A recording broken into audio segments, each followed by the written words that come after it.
wafdi ballaaran uu hogaaminayo hogaamiyaha maamulka SSC Khaatumo Cabdulqaadir Axmed Cali iyo xildhibaano ka tirsan baarlamaanka SSC Khaatumo oo ka soo kictimay magaalada Laascaanood ee xarunta gobolka Sool ayaa maanta waxaa lagu soo dhaweeyay magaalada Buuhoodle soo dhaweynta hogaamiyaha maamulka SSC Khaatumo ayaa waxaa ka qayb qaatay xildhibaanada golaha deegaanka ee degmada Buuhoodle bulshada qaybaheeda kala duwan odayaasha dhaqanka iyo ururada haweenka waxaana ugu horeyntii halka ka hadlay mas'uuliyiintii soo dhaweysay hogaamiyaha maamulka SSC Khaatumo deegaanka jacayl soo dhawaada mudane waxay soo dhawow inta kadib farxad bay noo tahay shacabweynaha deegaanka degmada Buuhoodle sida quruxda badan ay ugu soo baxeen madaxweynahooda waa ku bogaadinaynaa shacabweynaha qasarafta badan ee nabadgelyadaas ugu soo baxay ee u soo camray soo dhaweynta madaxweynaha ee aan u kala hadhin ee quruxda aragtaan shacabweynaha waxa leeyahay shacab waa dhawmaysantiin Allah ay sharfo saa ugu soo bisheen soo dhaweynta madaxweynaha iyo jacaylka madaxweynaha ka boqoraya waa ku bogaadinaynaa Allah ay barakeeyo kaloo soo dhaweynaya madaxweynaha SSC Khaatumo iyo wafdiga uu hogaaminayo Cabdulqaadir Axmed Cali Firdhiye waxaan leeyahay soo dhawow madaxweyne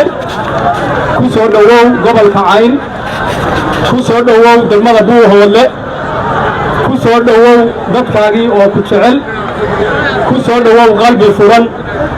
ku soo dhawow laab xaaran ku soo dhawow dadkaagii oo aad iyo aad maanta bacadka kuugu taagan aad iyo aad waa mahadsantiin madaxweyne ku soo dhawow gobolkaagii dadkaagii aad madaxweynaha u ahay ee ku jeclaa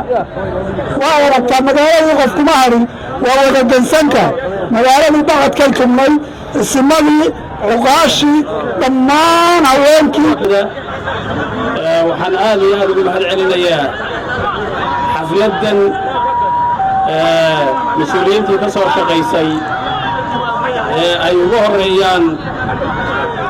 maayir ku-xigeenka golaha deegaanka xogayaha dawladda hoose iyo mas'uuliyiinta kale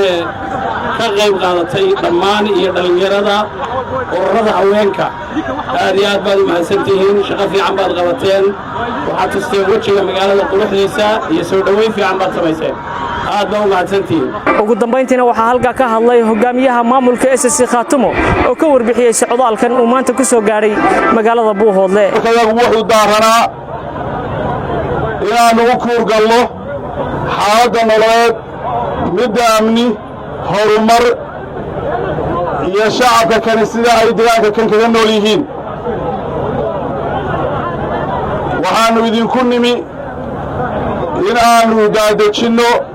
maamulkii gobolka Cayn khaasatan caasimadiisan Buuhoodle waxaannu idinku nimi inaynu dib u abuurno dib u noolayno iskaashi iyo wada shaqayn buuxda oo dhex mara maamulka iyo shacabka waxaannu idinku soconnay oo aannu idinku nimi in deegaanada SSC Khaatumo gebi ahaanba gaar ahaan magaalada tan iyo magaaladan caasimadda iyo gobolkeedu ay noqdaan kuwa ku tilmaaman amni iyo xasillooni horumar iyo dib u dhis maamul iyo shacab gaabaha isqabsada inay ku tilmaanaadaan oo ay tusaale u noqdaan dhammaan reer SSC baannu idinku nimi Maxamed Cali Bile warbaahinta qaranka Soomaaliya Buuhoodle